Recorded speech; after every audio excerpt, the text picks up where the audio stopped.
Cerita mistis, asal-usul genderuwo, by Billy, info misteri. Genderuwo adalah salah satu makhluk halus yang cukup sering disebut-sebut orang Indonesia khususnya di daerah perkampungan. Tetapi seperti apa asal-usulnya? Nama asli genderuwo diduga berasal dari nama Gandharva, dibaca Gandarwa. Dulu di saat tanah Nusantara ini masih kental dengan nilai-nilai Hindu dan Buddha, masyarakat setempat sudah mengenal dengan nama Gandharva. Suatu makhluk tidak kasat mata yang bertugas sebagai pembawa pesan dari para dewa dan pemusik surgawi. Jadi pada dasarnya mereka adalah makhluk supranatural yang tinggal di khayangan. Bahkan hingga hari ini, orang India memanggil Gandharva untuk orang-orang yang ahli di musik klasik India. Nama Gandharva ini kemudian di budaya Jawa berubah nama menjadi mirip dengan nama genderuwo. Dan seiring dengan pergeseran budaya dan tradisi, genderuwo di Jawa pun sudah berubah drastis dengan Gandarwa itu. Genderuwo pada budaya Jawa akhirnya merujuk ke makhluk halus yang berperawakan besar, hitam, dan mata merah. Di dalam bukunya berjudul The Javanse Gestenwereld, Dunia Roh Jawa, H.A. van Hien menjelaskan genderuwo bukanlah makhluk jahat. Kebiasaan utamanya adalah menakut-nakuti manusia. Di siang hari, ia dapat tampil dengan wujud ular besar, buaya atau macan. Di malam hari, ia bisa berubah wujud menjadi lelaki rupawan yang mengganggu perempuan yang lewat di jalan sepi. Namun, pada dasarnya berdasarkan kepercayaan Jawa, genderuwo adalah makhluk yang tidak membahayakan manusia, karena pada umumnya hanya menakut-nakuti dengan wujudnya yang besar, hitam dan kekar. Atau dengan melempar batu ke atap rumah atau pintu. Hal ini juga ditekankan di buku tua lainnya, The Religion of Java, yang versi bahasa Indonesianya dicetak dengan judul Abangan, Santri, Priai dalam Masyarakat Jawa karya antropolog Clifford Geertz.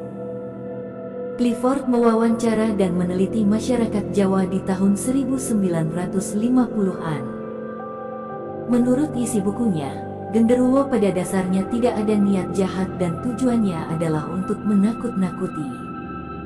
Pada satu ketika, Pak Paidin tiba-tiba terjatuh dari jembatan selagi berjalan. Ketika dia terjatuh ke air, sesosok menahan tangannya. Dengan bahasa Jawa kuno klasik, sosok itu bertanya apakah Paidin baik-baik saja. Namun, menurut Clifford, betapapun genderuwo menyukai lelucon, makhluk ini juga berbahaya. Seringkali mereka muncul dalam wujud orang tua, kakek, anak, atau saudara kandung sambil berkata, "Hei, ayo ikut aku." Jika orang tersebut menuruti ajakannya, maka dia akan menjadi tidak terlihat. Keluarga yang kehilangan akan mencarinya sambil memukul pacul, arit, panci, dan alat-alat yang menghasilkan suara bising. Suara gaduh itu akan mengganggu genderuwo sehingga mungkin mau melepaskannya.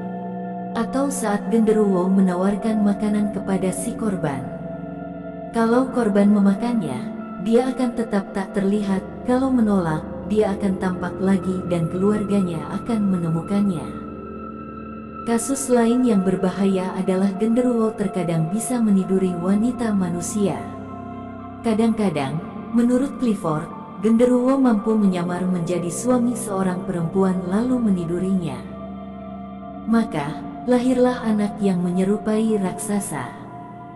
Berdasarkan catatan Clifford, dia mendapatkan informasi di Mojokuto, ada seorang yang tampangnya besar, hitam dan bentuknya aneh, yang konon dipercaya hasil dari genderuwo dan manusia. Usianya hanya sampai usia 16 tahun, lalu meninggal. Belakangan di tahun 2013, Indonesia juga sempat dihebohkan oleh Wagini yang mengaku anak genderuwo dari Alas Purwo, Banyuwangi, Jawa Timur yang bahkan sempat tampil di beberapa televisi nasional. Walaupun genderuwo umumnya adalah baik, namun adalah tidak baik untuk menyelepekan atau bersikap tidak sopan.